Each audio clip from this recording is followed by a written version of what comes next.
amigos de 500 metros? Espero que la transmisión vaya bien.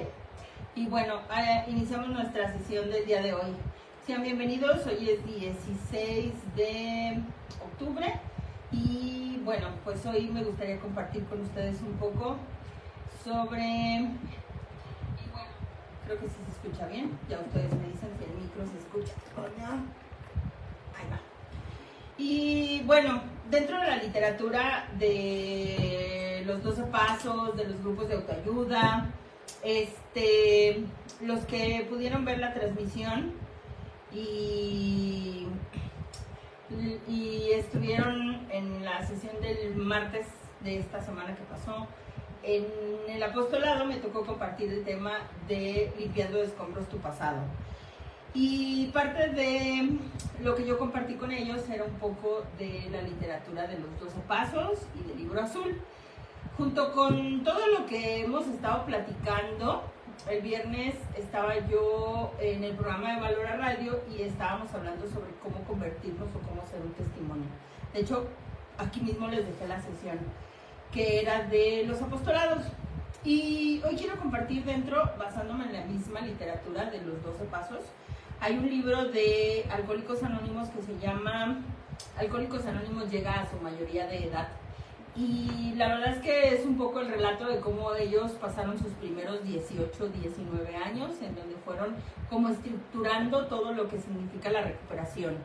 Y precisamente ellos hablan, dentro de este libro, voy a leer algunos pequeños fragmentos, guiado a lo que ellos consideran los 3 legados o parte de como un tripié que nos ayudará a tener una mejor recuperación. Así es que hoy quiero compartir con ustedes esto, aunado un poco pues al crecimiento y al desarrollo personal. Ellos hablan sobre un tripié que sostiene la recuperación de la persona. Obvio que ellos muchas veces, y yo lo entendí cuando estuve en algunos grupos, que lo trasladaban siempre al grupo, no a la persona. Después de muchos años me topé con una persona que me decía, toda la literatura y todos los libros que tú leas, todos, inclusive hasta la Biblia y el Evangelio, tienen que ver en primera persona, te hablan a ti, el trabajo primero es personal y después búscalo como en comunidad o en una estructura a través del acompañamiento con los demás, pero siempre hablan en primera persona. Y bueno, en este punto los 3 legados que ellos dejan es primero recuperación, unidad y servicio. Y hablando un poco del tema de la semana pasada, en donde nosotros, yo les decía, nos tenemos que llegar a convertir en un testimonio, tenemos que sostenernos como de estos 3 legados o de este tripié que nos va a ayudar a estar en mejor forma. Primero, ellos hablan de la cuestión de la recuperación.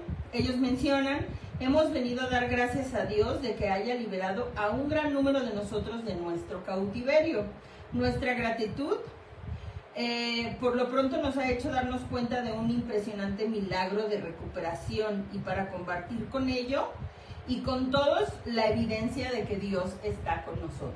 Y ellos hablan de que este primer legado habla del proceso de recuperación. Todo lo que ellos hablan es todos los elementos, todos los medios, todos los lugares, todas las personas, todos los estudios, todo lo que tú necesites como herramientas para llegar a la recuperación. En esta parte ellos hablaban un poco de cómo se fueron formando las agrupaciones.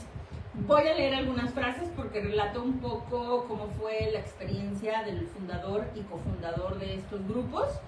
Entonces, ellos dicen que llegó un momento en que ellos empezaron a perder la esperanza y mi desintegración mental surgió en una avanzada y rápida declive, dice el fundador de estos grupos.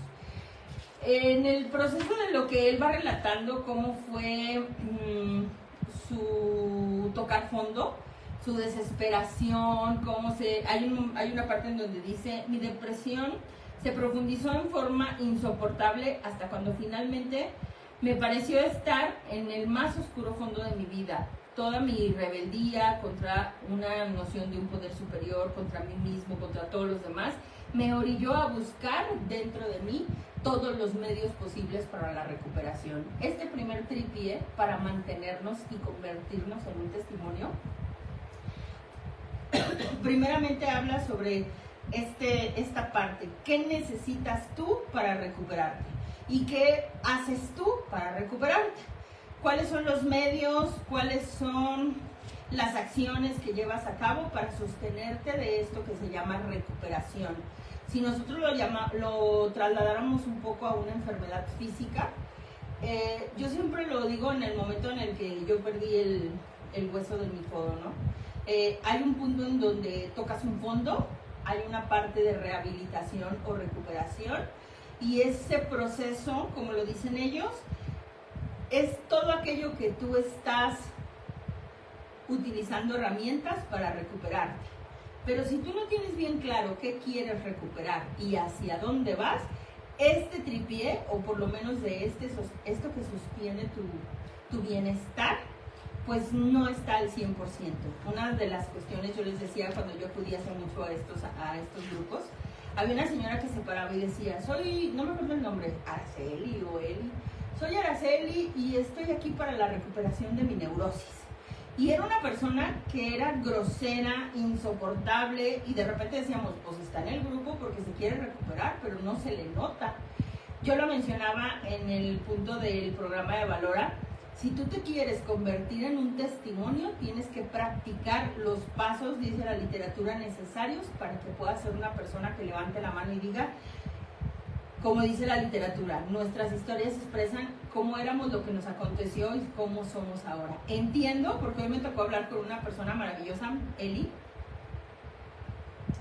que ha habido personas, y creo que ese proceso también yo lo viví, de tocar demasiadas puertas y sientes que aún no te recuperas. Vas a un curso, vas a un taller, lees un libro, vas a una terapia, vas a otra, cambias. Hoy hablaba también con una persona al cual me decía, recomiéndame un buen psiquiatra, ¿no? Y coincidentemente yo le recomendé el psiquiatra con quien yo canalizo personas. Y dentro de algo que platicábamos, yo le decía, es que entendamos que los medios los tenemos que recorrer, ir con un médico, tomar un medicamento, llevar a cabo una terapia, vivir una rehabilitación, lo que sea necesario para llegar a la recuperación. Pero la recuperación se basa en acción, en moverte y en avanzar. No puedes decir que estás recuperado si estás en el mismo hoyo, aunque estés en todos los lugares y toques todas las puertas. Si tú tienes 10 años en una terapia, yo les digo a muchos, hay gente que llega conmigo y me dice, tengo 3 años en terapia y siento que estoy estancada. Ni yo te vería tanto tiempo, o sea, yo generalmente, habrá personas, dependiendo de la problemática, que nos podríamos extender algún mes, 2 meses, 3 meses, pero más. Creo que llega un punto en que si no avanzas, ¿qué estás haciendo aquí? Y si sientes que no avanzas, ¿por qué te quedas aquí? Todo lo que tiene que ver con esta pieza fundamental. ¿Cuáles son los medios? ¿Cuáles son las herramientas? ¿Cuál es el camino que tú estás recorriendo hacia la recuperación? Y la pregunta más importante es, ¿qué quieres recuperar? En primera persona, vuelvo a lo que dije en el inicio del programa, si tú quieres recuperar tu matrimonio, está perfecto, pero primero recupérate tú. Porque si tú quieres que el otro se recupere sin buscar los medios para recuperarte tú, estamos hablando de un control, de una obsesión, de un comportamiento que no tiene que ver con primera persona. ¿Qué quieres recuperar? ¿Para qué estás aquí? ¿Para qué entonces escuchas y escuchas y escuchas, pero no se ve en tu vida cotidiana? No hay un tripié que se llame recuperación, no hay un avance, aunque sean poquitos pasos. Yo a veces en evaluaciones con personas que atiendo, de repente les digo, bueno, hubo un avance, cambiamos esto, corregiste esto, detectaste esto. Hay avances en donde vamos hacia la recuperación, hacia el cambio. Pero es muy importante detectar los pequeños pasitos y no que estés estancado en un lugar. A veces la recuperación nos va a llevar poco tiempo, porque hay personas que tienen cambios súbitos. A veces la recuperación es lenta. Avanzas 3 pasos, retrocedes 1, avanzas 5, retrocedes 2, avanzas y es pasito a pasito. Creo que es bien importante tener bien claro este tripié, esta parte de lo que es la estabilidad. Tienes que estar consciente que la recuperación depende de tu proceso personal, depende de tu esfuerzo, depende de tu voluntad, no depende del tiempo, no depende de los medicamentos. Muchas personas creen que con acudir con un psiquiatra y tomar un medicamento se van a recuperar más pronto. Y tengo una chava que ella de repente me dijo que ya es el 5º psiquiatra con el que va y cada psiquiatra le da un diagnóstico diferente y le cambia el medicamento para ver si le atinan a cómo ella se siente, ¿no? Y algo de lo que yo le comentaba era, no tiene que ver con el diagnóstico que te dé el psiquiatra. Entiendo que tienes que encontrar el medicamento con el que te sientas mejor. Pero si tú tienes 5 psiquiatras diferentes y 5 diagnósticos diferentes, lo que a mí en el acompañamiento terapéutico me dice que el problema no es el medicamento, el problema es tu mente, el problema eres tú. Ojo, no estoy en contra de los medicamentos. El medicamento ayuda al funcionamiento cerebral, a la bioquímica cerebral. Te van a dar valproato de magnesio, te van a dar algún antipsicótico, te van a dar algún antidepresivo, te van a dar algún ansiolítico, te van a dar algún estabilizador de estados de ánimo y te va a ayudar a sentirte mejor. El medicamento, su función es física. Te va a ayudar a que el cerebro tenga, es como ponerle un aditivo al motor, a que tenga un mejor funcionamiento. Mas el medicamento no tiene nada que ver con la mente ni los pensamientos. Ese es el trabajo terapéutico y espiritual. Lo dice la misma literatura de estos grupos. Nosotros no estamos enfermos del cuerpo, estamos enfermos de la mente y del alma, que son 2 elementos del ser humano que tenemos que trabajar por separado. Si tú necesitas un medicamento para que bioquímicamente te sientas mejor, tómalo. Pero eso no te exime de trabajar la parte terapéutica. Y tienes que trabajar la mente, tienes que trabajar los pensamientos, tienes que trabajar esta parte de nuestra condición de la psique. Si tú estás y duras mucho tiempo en un proceso y no hay avances, no estás llenando este objetivo que significa la recuperación, los medios, las herramientas, los pasos y todo lo que necesites para recuperarte. Y ojo, aquí sí voy a poner como un paréntesis. Hay algo que muchos autores le llaman como ego espiritual, enfermedad espiritual, que tiene que ver con que muchas veces estamos obsesionados con estar mal. Y yo a veces sí les digo a muchas personas, tendemos a exagerar nuestro malestar emocional y espiritual. Y creo que a veces es una condición del ser humano no estar tranquilo, no conforme o no saber tener paz. Siempre estamos buscando un problema, siempre sale algo nuevo, siempre sale esto, siempre sale aquello, siempre. Y creo que nuestra verdadera lucha, como dice la Biblia, es contra la condición humana y la condición espiritual. Hay que buscar la recuperación para las 2 partes. La parte más sencilla es la física. Cuando conmigo llegan personas que están en cuestiones de intoxicación por sustancias o alcohol, la recuperación física es fácil, desintoxicarte. A lo mejor el medio no será el más sencillo, meterte en un centro de rehabilitación, que te pongan suero, que te estabilices, que físicamente te recuperes. Eso creo que es el elemento más sencillo. Emocionalmente, mentalmente y espiritualmente, la recuperación es un proceso. Es trabajar la voluntad, es trabajar la psique, es trabajar nuestra historia de vida, es desarrollar todo lo que tiene que ver con los medios para estar bien.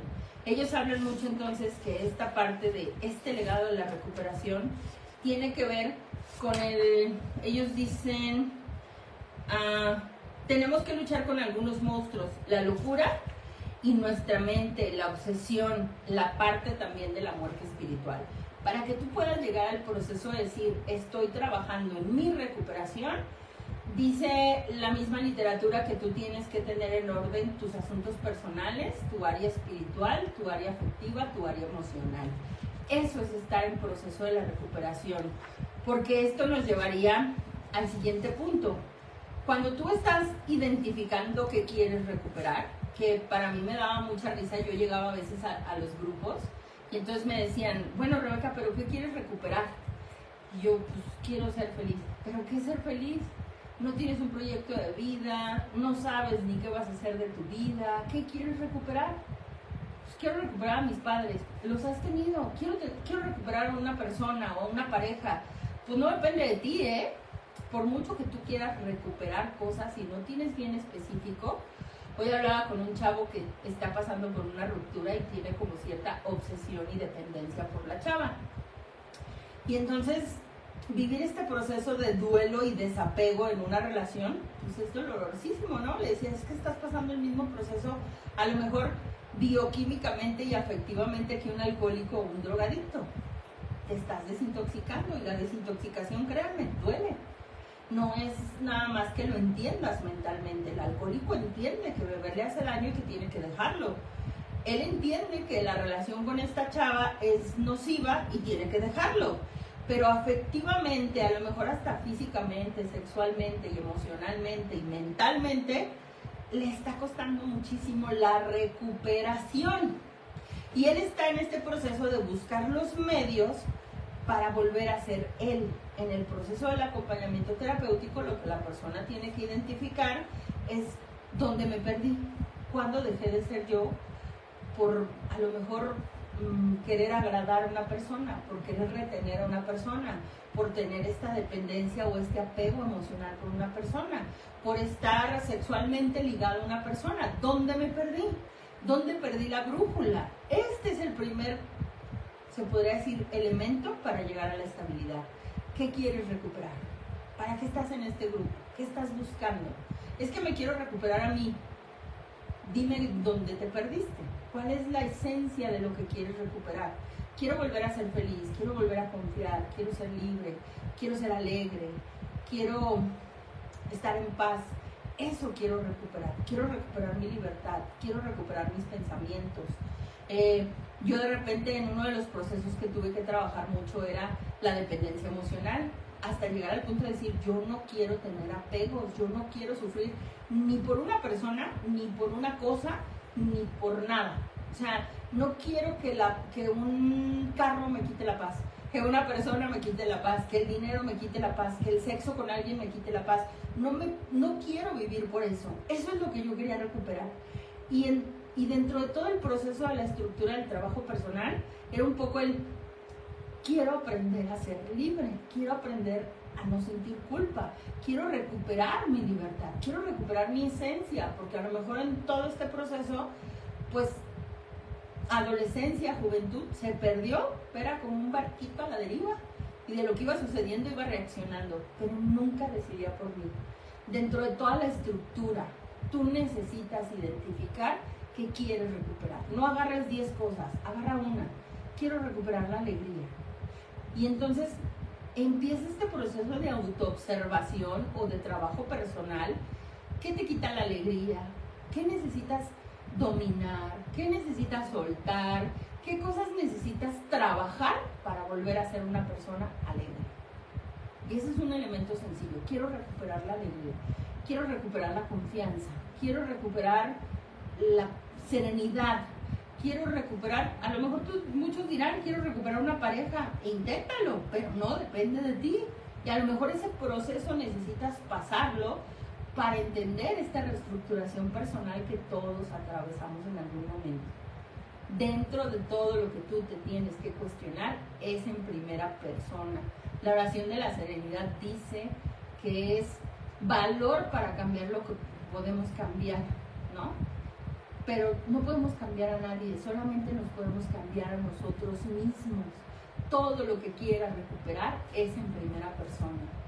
Porque la misma literatura nos dice, deja de vivir del pasado, deja de andar arrastrando los fantasmas del ayer, deja de estar sufriendo por problemas dolorosos o por vanagloria o por un futuro feliz que no existe en este momento. Es que yo fui muy esto, fuiste, pero ya no eres. Vente a la realidad y trabaja y haz una ruta en pro de lo que quieras recuperar. Este primer punto habla de eso.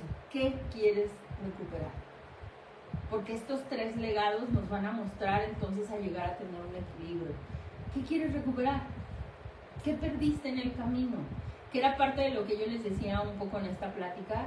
de lo que dice la literatura. Limpia de escombros tu pasado. Deja de estar arrastrando un pasado que no te sirve y deja de estar viviendo en un pasado que no es presente. E inclusive, deja de estar viviendo en un futuro que no ha llegado. Aprende a vivir en el hoy, en lo que tienes, en la realidad, en mi día cotidiano que quiero recuperar. Y que empecemos a tener como este sabor del día a día. Porque dentro de lo que dice este legado, habla de esa cuestión. Nosotros tenemos que renunciar a la locura, a la obsesión y a la mente. Una de las cosas que nos tienen que llevar a la recuperación es la renuncia. Ellos mencionan eso porque hablan un poco en esta obsesión de una dependencia. Identifica a qué tienes que renunciar para llegar a la recuperación. El alcohólico tiene que renunciar al alcohol, el drogadicto tiene que renunciar a la sustancia, el que tiene una conducta obsesiva tiene que renunciar a ciertos comportamientos para llegar a la recuperación. No puedes, yo les decía, todos queremos ser libres, pero nadie quiere soltar la cadena. Nadie está, inclusive lo dice el primer paso, ¿qué estás dispuesto a hacer para ser libre? ¿Qué estás dispuesto a hacer para estar recuperado? Lo digo de otra forma, todos queremos estar sanos, pero nadie se quiere tomar el medicamento, nadie quiere cambiar su estilo de vida. No podemos tener una recuperación si no estamos dispuestos a una renuncia, por mínima que implique, toda recompensa implica un proceso de caminar o renuncia. ¿Qué estás dispuesto a hacer para llegar a tu recuperación? Identifícalo. Segundo legado que ellos muestran, hablan de la unidad. Y para muchos, dentro de este libro, que relata sus primeros 18 años y cómo se estructura una agrupación, ellos lo trasladaban mucho en esta cuestión de la unidad entre la comunidad.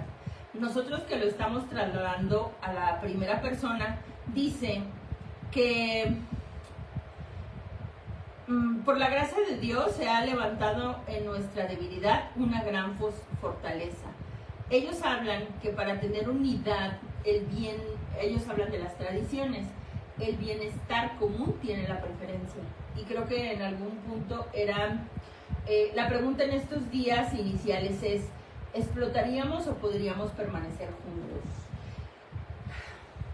Yo me fui al catecismo de la iglesia por la cuestión de tener como una ruta de lo que significa unidad. Y déjenme ver si lo encuentro aquí rápido. Él decía, aquí está,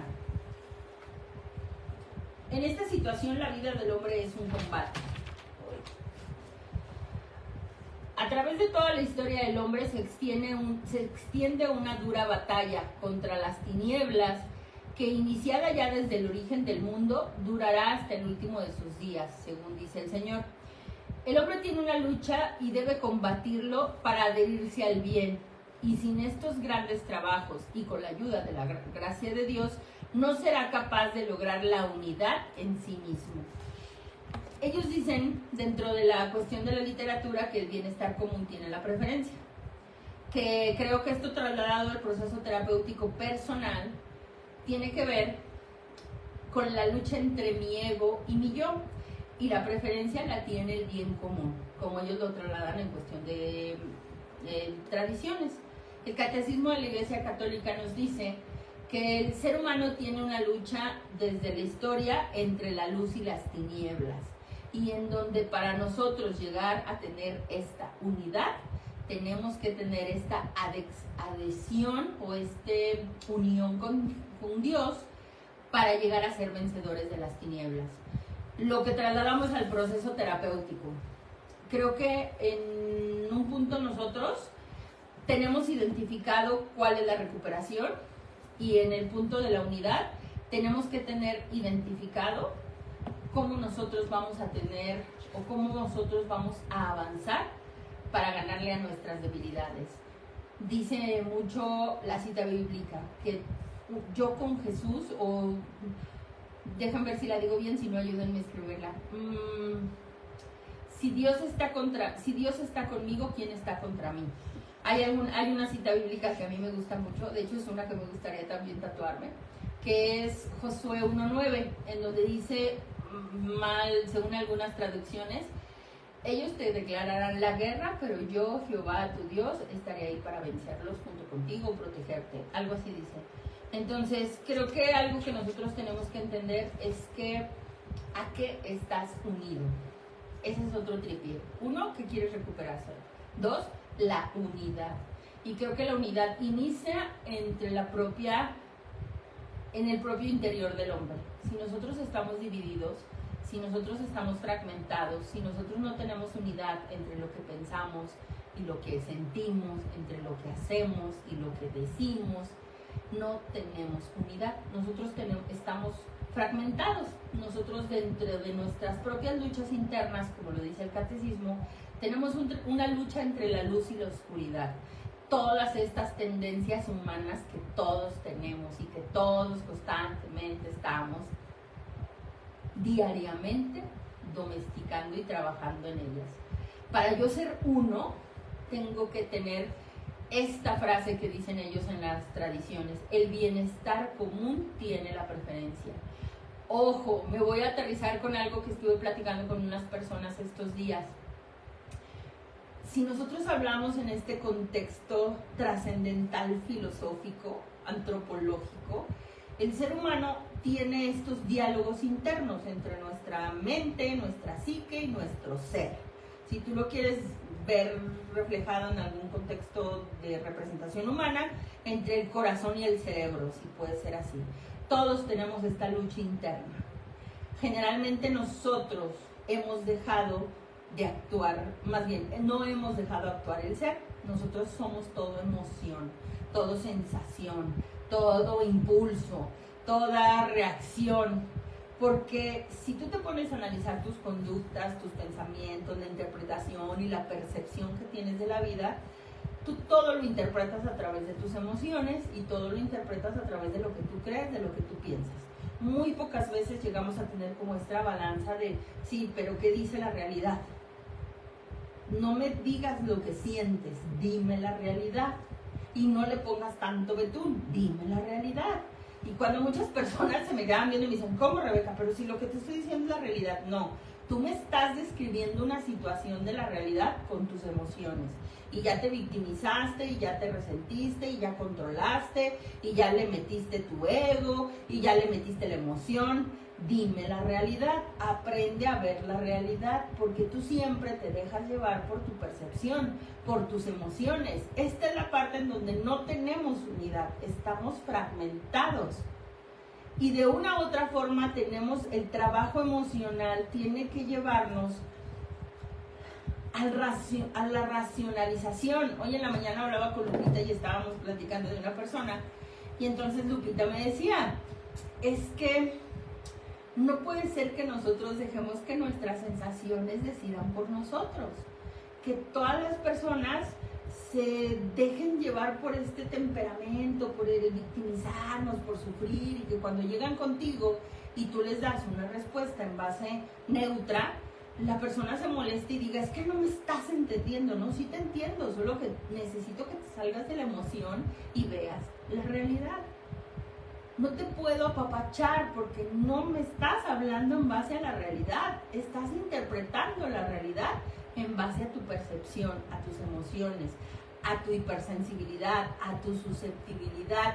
Y esa, discúlpame, no es la realidad. Y no cabemos todos en tu pequeña realidad, que ese es el problema de muchos seres humanos. Yo quiero que tú veas lo que yo veo. Yo quiero que tú entiendas lo que yo siento. Y lo puedo entender, pero no te puedo dar la razón. Haz berrinche, enójate lo que quieras, pero no podemos guiarnos por nuestras sensaciones, por nuestra percepción, por nuestro sentimentalismo, porque entonces vuelvo al punto que dice el catecismo, estamos fragmentados y nos estamos dejando llevar, si tú lo quieres llamar así, por la tiniebla, por la oscuridad, porque no hay claridad en nosotros. En algunas sesiones anteriores y cuando hablábamos del libro del doctor Mario Alonso Puig, nosotros hablábamos de estos diálogos de nuestra conciencia, o de las dos conciencias que decía el capítulo, ¿no? Y en donde todos los seres humanos tenemos estos confrontamientos emocionales. ¿Son válidos? Sí. Yo creo que no está mal sentir las emociones, lo que está mal es dejarnos dominar por ellas, hay que aprender a identificarlas. Me siento impotente, me siento rechazada, siento ira, siento tristeza, siento miedo, siento angustia, me siento frustrada. Y déjalo ahí, es una emoción que sientes, mas eso no puede determinar tu comportamiento. Porque nosotros tenemos que actuar en base a las capacidades que Dios nos dio. Dios nos dio inteligencia, Dios nos dio voluntad, Dios nos dio dominio propio. Dios nos dio todas estas capacidades. Y si no crees en Dios, las tienes. Que no las uses es tu bronca, pero las tienes. Si tú las tuvieras por ti mismo, ¿por qué no las desarrollas? Y creo que en esa parte lo que nosotros tenemos que entender es eso.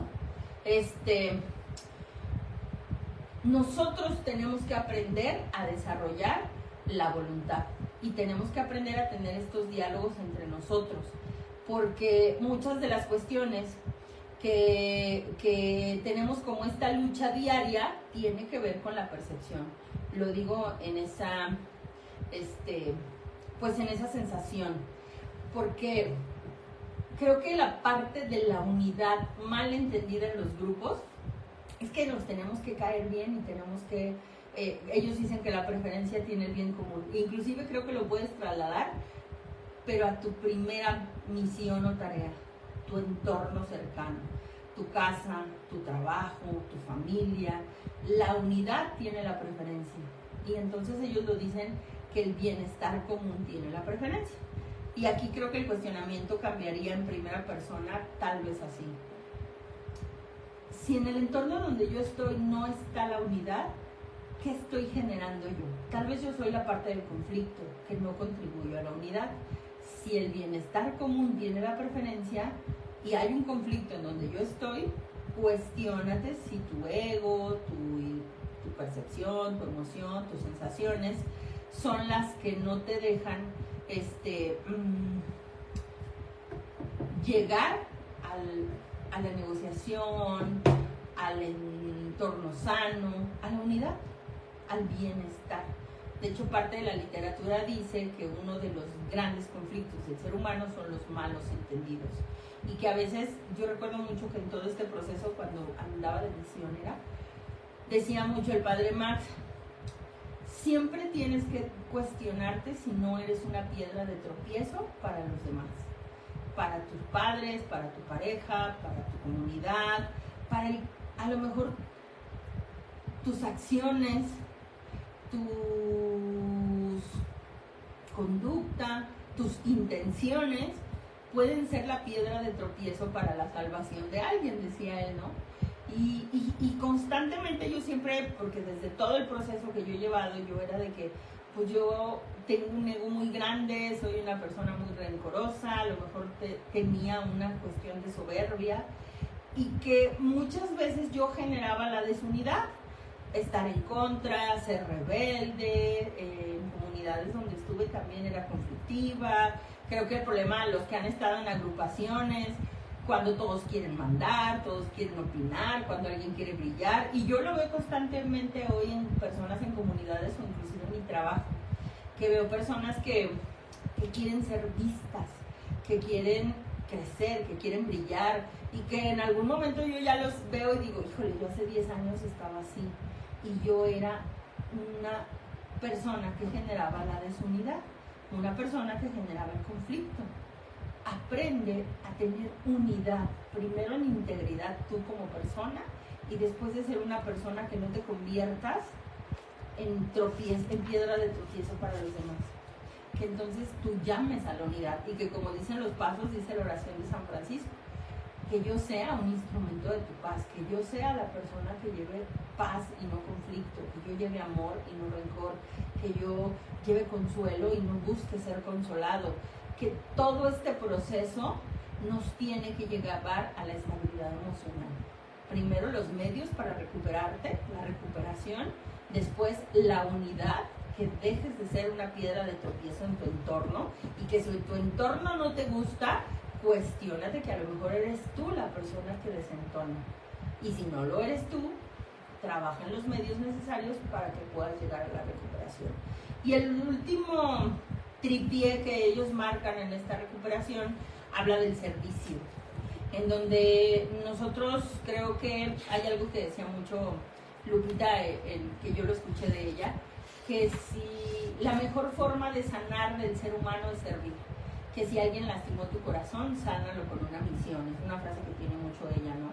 Y que creo que en algún momento nosotros, a través del olvidarnos de nosotros mismos y servir a otro en las cosas mínimas, encontrarle sabor al servicio, encontrarle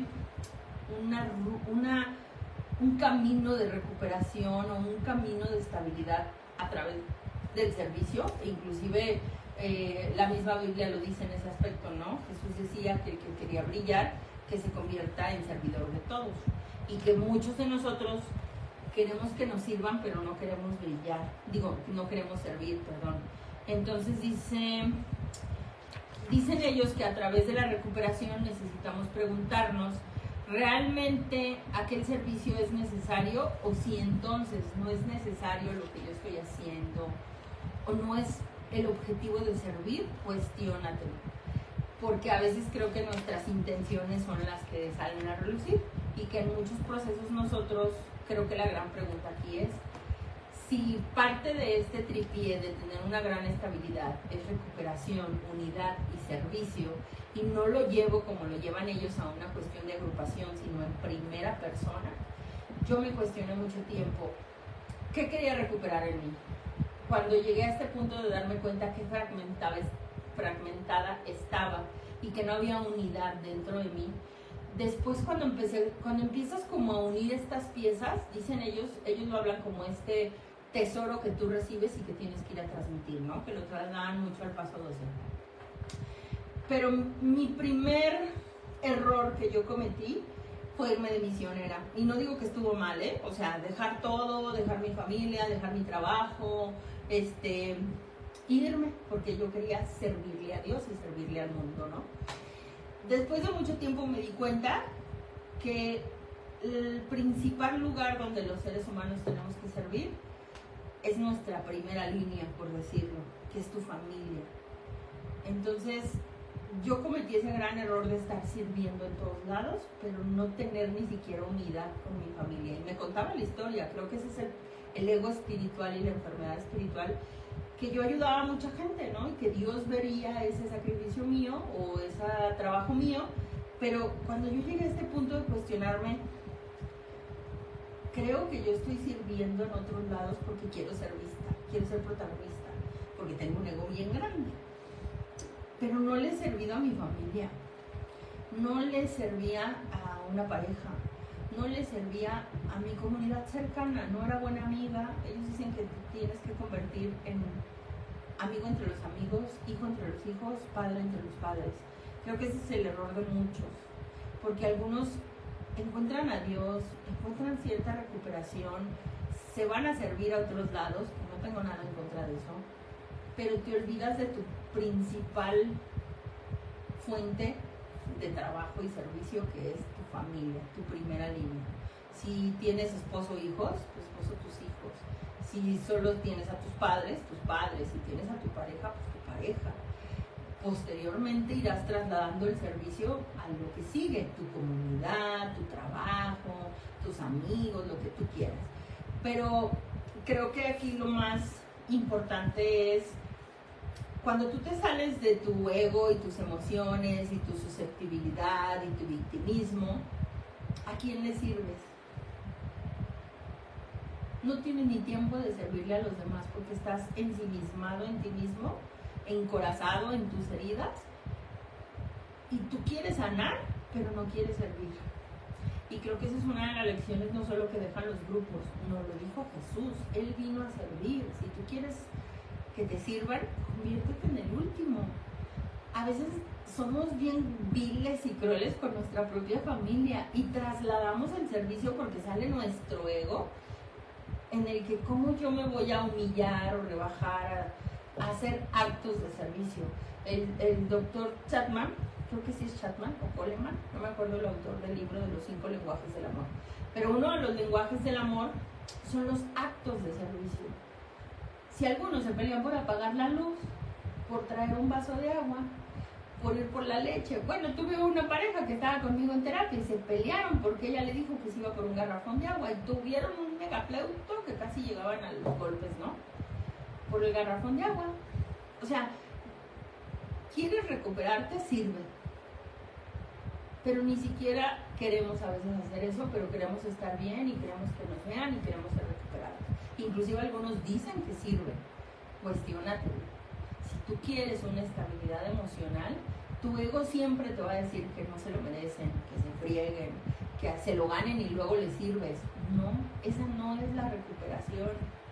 Tu pelea es interna, callar tus voces y servir. Decía la Madre Teresa, amar desinteresadamente, dar al otro sin esperar nada. Cuando lleguemos a esa capacidad de amar, tu recuperación será más fácil. Tu unidad y tu integridad se desarrollará solita, porque ya no habrá esta lucha interna de lo hago o no lo hago. Y como consecuencia el servicio será el fruto de los 2 tripiés que están sosteniendo tus actos y tus obras. Para mí, yo creo que en esa parte, yo lo decía en el tema que les di a los apostolados de Valora, muchos de nuestros impedimentos para hacer un verdadero testimonio, uno para mí es el trabajo personal, nuestro pasado, nuestros escombros, nuestra reestructuración y unidad personal. Y otro, creo que los grandes impedimentos que nosotros tenemos es nuestra humanidad. Como lo leí hace un momento, esta lucha entre la parte de las tinieblas y la parte de la luz. Todos la tenemos, seas creyente o no. Inclusive los filósofos hablaban mucho de esta... Hay una corriente de la filosofía que se llama el estoicismo. Y ellos hablaban de esta parte de vencer la parte humana para convertirte en una parte heroica, estoica, fuerte, desarrollo de voluntad, convertirte en una persona, como era una corriente más de hombres, viril, pero creo que tiene que ver más con una cuestión de fortaleza. Y muchos de nosotros no podemos llegar a ser unas personas fuertes cuando no hemos trabajado ni reestructurado nuestras partes. Cuando yo entendí esta cuestión, y no tiene que ver con el concepto de un grupo, que muchos grupos lo manejan así, no me sirve de nada tener unidad en un grupo si estoy desunido a mi familia. No te sirve, y eso no se llama recuperación. No puedes estar bien en una comunidad cuando estás mal en tu casa. No puedes estar bien en un área cuando tienes fragmentada la otra.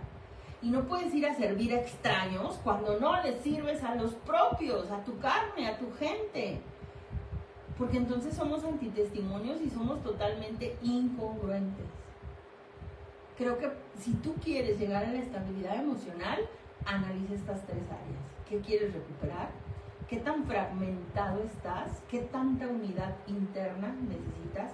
Y por lo tanto, unirte o ser una persona que no te conviertas en una piedra de tropiezo. ¿Y qué tanto estás dispuesto a servir?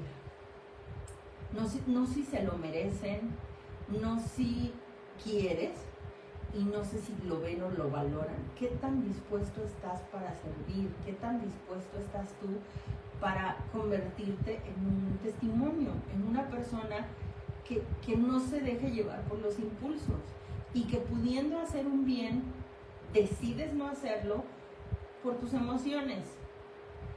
Llámese quien sea, tu hijo, tu esposo, tu pareja, tu jefe de trabajo. ¿Qué tan dispuesto estás para estar bien? Y creo que ese es el proceso que nos dejan estos 3 legados. Hay una parte, este libro a mí de verdad me parece una joya, perdón, que habla mucho, perdón, como en este proceso, como les digo, de llegar a una mayoría de edad. Déjenme ver si encuentro esa parte del capítulo, en donde ellos relatan mucho esta cuestión del acompañamiento a través del desarrollo que ellos tuvieron cuando hablaban de un dios o cuando hablan de una convención después de muchos años. y ellos querían hablarle de Dios a los demás.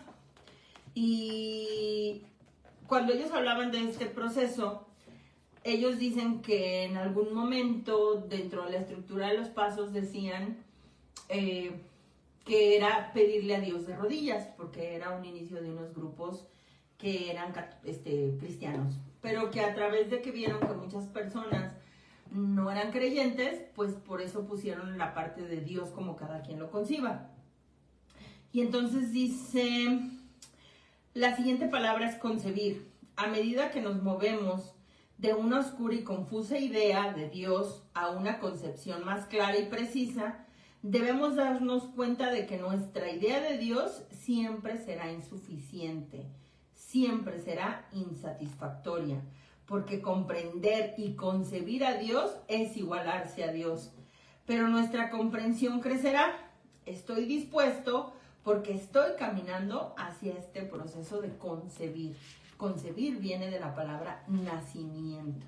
Y entonces, cuando ellos están como en este proceso de hacer los pasos, hablar a Dios como tú lo concibas, les queda bien claro que para el ser humano concebir es nacer para ellos, pero el nacimiento de Dios en ti. De hecho, me encanta esta frase porque dice, la fe es una capitalización de una experiencia de Dios.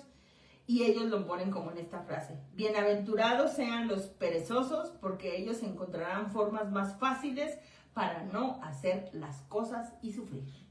Y me encantó, o sea, ellos ya de ahí lo desglosan. Yo creo que en algún punto voy a hacer un programa de esos, porque así como dicen que las bienaventuranzas nos dan una esperanza de vida, creo que en algún punto hay que preguntarnos esto.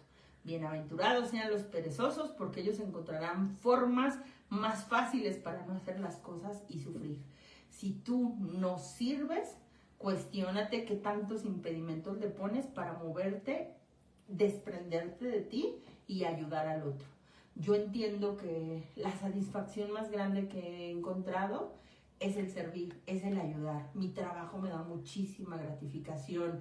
Este apostolado me da muchísima gratificación. Escuchar a una persona y servirle y sentirme útil, como de repente hacer un favor por alguien, como de repente yo escucho y veo personas que pueden hacer los favores y se niegan.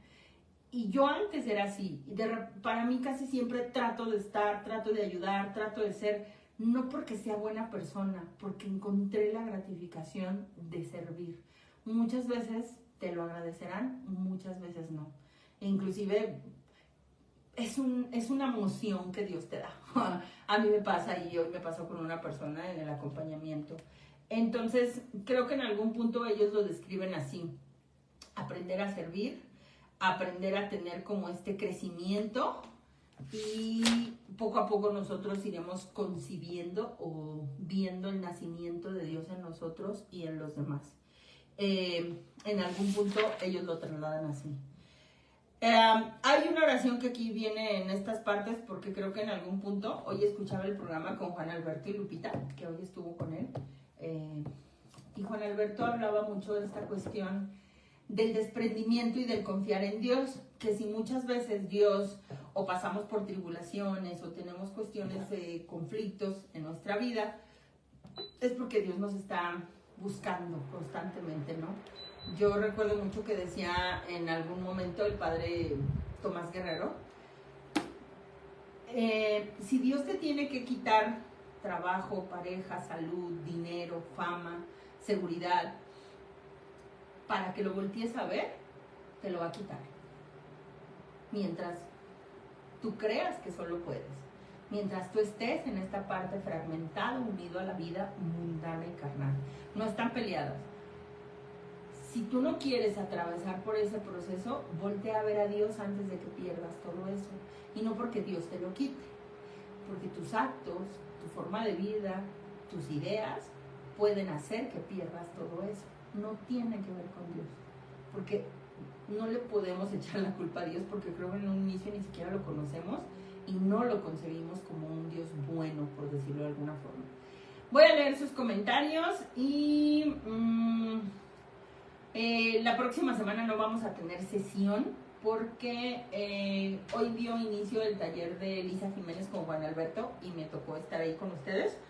Entonces, el taller es en las noches de 8 a 9 de la noche, entonces próxima semana pues no podré, pero ya nos iremos conectando.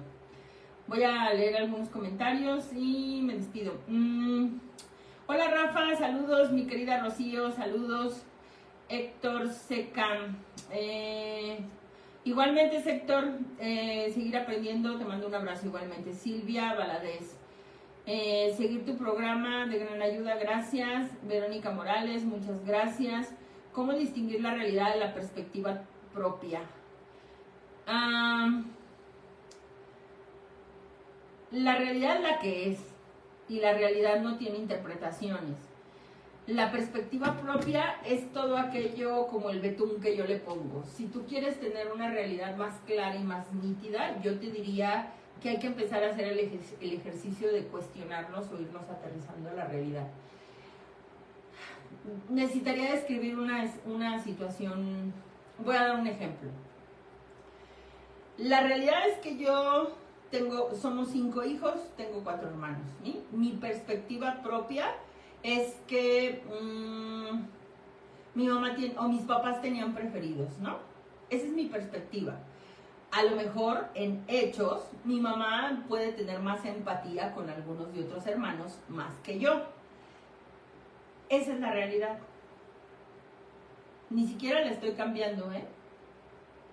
La realidad es que mi mamá siente más empatía o más confianza con algunos, o se apoya más o se siente más cercana que alguno de otros de mis hermanos. Esa es la realidad. Mi perspectiva o mi interpretación emocional, le puedo poner todo lo que tú quieras. Que no me quiere, que no confía en mí, que quiere más a los otros, que estoy pagando a lo mejor lo que hice en un momento de mi vida, que simple y sencillamente yo no sirvo, yo no tengo, o sea, y todo lo que yo le sume, porque ahorita ya me cuesta más trabajo, antes sí soltaba un buen choro, que a mí Dios no me, y de ahí me colgaba, Dios no me quiere, siempre me ha ido mal, o sea, la realidad es esa, no le tengo por qué poner emoción, tiene más empatía con otros, y es normal, aunque los padres digan que quieren a todos los hijos igual, podrán tener más afinidad con unos o con otros, podrán ellos tener a sus preferidos más que otros. Esa es la realidad. Todo el betún emocional es mi perspectiva personal. No sé si me explico. Muchas veces, cuando están en unos conflictos de pareja, yo puedo contarme todo el conflicto como yo lo siento, como mi sensibilidad lo interpreta, mi perspectiva. Que es un egoísta, que no me quiere, que está conmigo por lástima, que XXXX, ¿no? Yo a muchos les digo, bueno, pero ¿cuál es la realidad? ¿Con quién duerme? ¿Dónde vive? ¿Conmigo? ¿A quién mantiene? A mí. Sí, Rebe, pero mira que esto... bueno, todos los problemas que se están dando, aterrízalos en la realidad. Pero no le pongas interpretación, no le pongas un betún que no tiene. Velo real, neutro, sin interpretaciones. Porque generalmente nuestra interpretación va a estar movida a través de nuestras sensaciones y nuestros sentimientos. Entonces, tenemos que aprender a ver la realidad sin la emoción. A mí de repente cuando hay muchas personas que están en terapia y me dicen algo y me lo cuentan y luego lo aterrizamos y pasan 2, 3 sesiones y me lo empiezan a decir, pues a veces si les digo, ok, ya me dijiste lo que sientes, ahora dime la realidad. Y se me quedan viendo. Te estoy diciendo la realidad. No, me estás diciendo tu emoción. Dime la realidad. ¿Cuál es la realidad de cómo es la convivencia contigo y esta persona? ¿Cuál es la realidad de lo que tú también contribuyes y haces para que el problema esté como esté? Ahorita te estás victimizando. Ahorita me estás diciendo que tú eres la víctima, que tú eres la ofendida, que todo está en tu contra. Ya me dijiste tu emoción. Ahora dime la realidad. ¿Qué haces tú para que él actúe así? ¿Cómo te comportas tú cuando la persona hace esto? ¿Qué tan miserable eres tú también como para que el problema esté como esté? A ver, salte de tu emoción y dime la realidad. No solo me digas tu emoción, porque nosotros tenemos, como lo dije hace un momento, que aprender a salirnos de la emoción. salte del drama. Hoy le decía a este chico, te dejo pensar 1 hora al día en dramatizarte y conmiserarte, pero las otras, o sea, te estoy diciendo 1 hora al día, 8 horas para dormir, las otras 15 horas que te tocan vivir, enfócate en la realidad, güey, ponte a trabajar, haz tu vida cotidiana, convive con tu familia, convive con tus amigos, o sea, deja de victimizarte, salte de tu emoción y vente a la recuperación y a la unidad, y sobre todo al servicio con los demás, porque entonces tú vives en toda la emoción. Y entonces este chavo me decía, ay, Rebe, es que entonces yo 24 horas al día pensando en esta chava y en el mismo problema y en mi apego y en mi dolor, y eso es conmiserarse, eso es vivir a través de la hipersensibilidad. Y pues vente a la realidad, güey. La realidad es que acá estamos todos los vivos, acá está el mundo real, el día real. Hoy es 16 de octubre.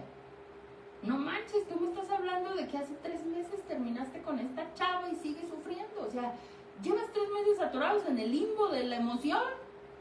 Dime la realidad. La realidad es que tú la buscas y ella no te quiere ver.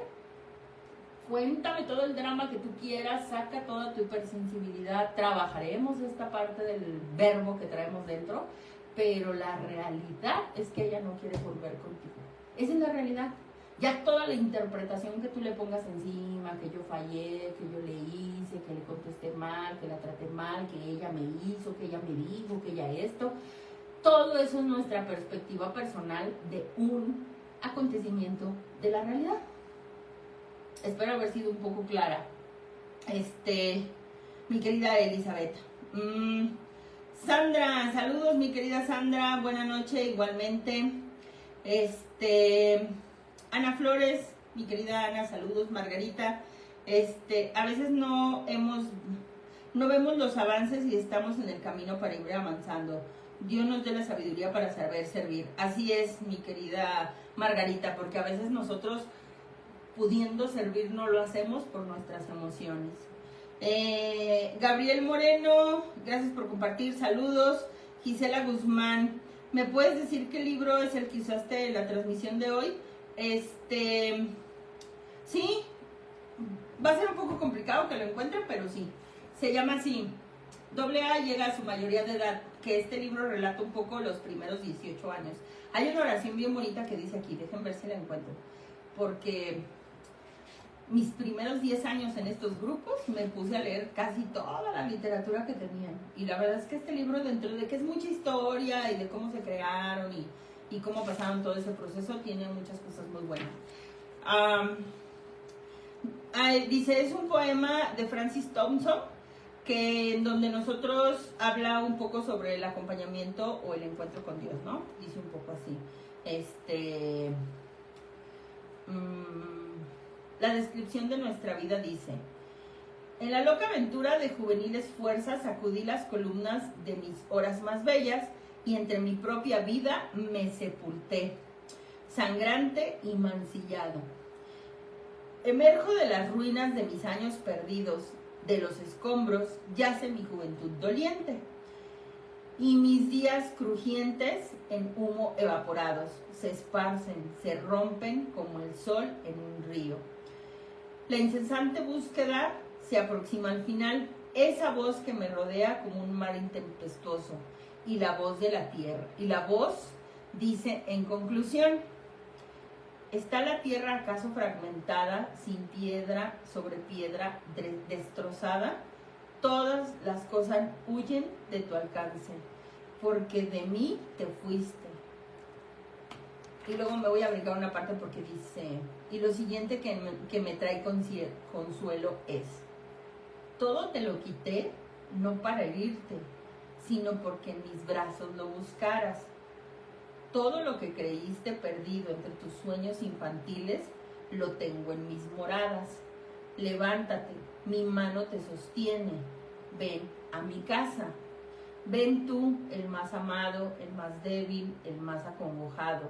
No busques más. Yo soy el que buscabas, tu Padre Celestial que está esperando por ti. Se me hizo bien bonito porque en alguna etapa de mi vida creo que me llegó así, porque yo siempre culpé a Dios que todo me quitó.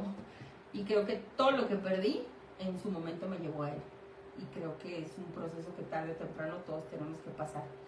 Gisela Guzmán, entonces el libro es ese, AA llega a su mayoría de edad, a lo mejor en una agrupación, la verdad es que a mí algunos en algún aniversario me lo regalaron y podrías buscarlo en internet.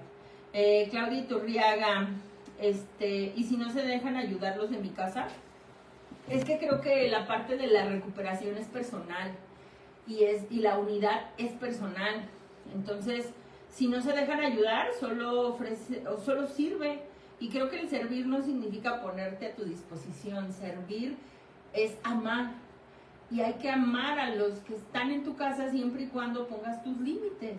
Simplemente, o sea, creo que muchos de los conceptos que nosotros tenemos como recuperar no es ir a salvar al otro. El otro lleva su propio proceso y si el otro se tiene que caer, pues que se caiga. Y si el otro tiene que sufrir, pues ni modo, tiene que sufrir porque es su proceso. Tiene que perder para levantarse. La gente se tiene que caer para levantarse.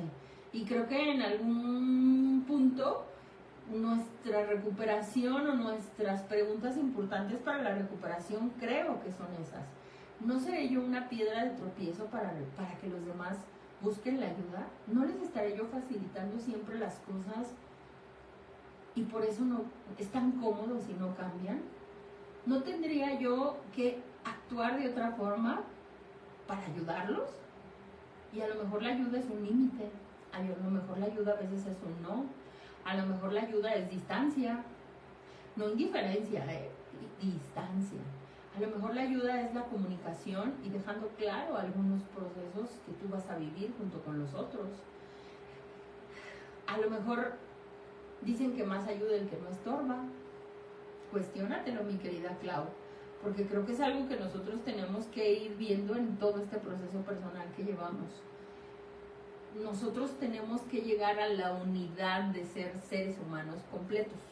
Y cuando nosotros seamos seres humanos completos, cuando tú lleves tu proceso personal, cuando tú te conoces, cuando tú ya tienes como esta estructura o estos cimientos y vas construyendo firme, lo dice la misma Biblia, o sea, tú no puedes ir a dar lo que no tienes, lo dice el programa, o sea, no puedo ir a querer ayudar a otros en mi casa cuando no me ayudo a mí. Y no puedo ir a decirle al otro que está mal cuando yo no cambio lo que yo estoy mal. Por eso soy una piedra de tropiezo. Porque yo quiero ir a decirle al otro, cambia, pero yo no cambio. Y yo quiero ir a decirle al otro, necesitas ayuda, pero yo no la busco. O la busco para el otro, no para mí. Y creo que a veces esos son lo que yo llamaría en algún punto, somos malos testimonios. No somos... voy a eso, no somos un puente para ofrecer la ayuda, somos una piedra de tropiezo para que el otro no quiera pasar por ahí. Y tenemos que empezar a trabajar en primera persona. Deja de rescatar o salvar a todo el mundo, trabaja en ti, recupérate tú, ten tu manejo emocional y cuando tú tengas el suficiente manejo emocional y te puedas acercar al otro sin controlar, sin gritar, sin agredir, sin chantajear, sin victimizarte y le puedas comunicar que le quieres ayudar, es porque tú ya llevas un caminito recorrido. Si no, eres una piedra de tropiezo. Espero que haya quedado contestado, mi querida Clau. María Estela Farías, saludos y bueno, pues creo que son todas por el momento. Gracias a todos los que se conectaron. Nos encontramos en 15 días, dentro de 8 días, los que se hayan inscrito al taller con Lisa Jiménez, con Alberto Echeverri y su servidora, pues ahí nos estaremos encontrando. Si en el transcurso ya de la semana podemos tener algunos videos, mensajes, comentarios, pues estamos en contacto. Que pasen una excelente noche, una excelente semana. Nos encontramos en 15 días y que Dios les bendiga abundantemente.